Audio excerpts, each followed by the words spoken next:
এক বছরে 1 lakh follower complete করার আজকে হলো ডে 70। তো এখন এসছি আমাদের খামারের দিকে। তো আমি বলেছিলাম আমাদের এখানে একটা পাখিতে বাসা দিয়েছে, ভাইয়া দেখো এই পাখিটা।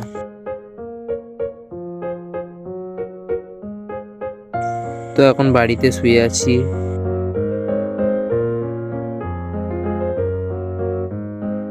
ওদা হাই কোদা ওদা। Yes hi.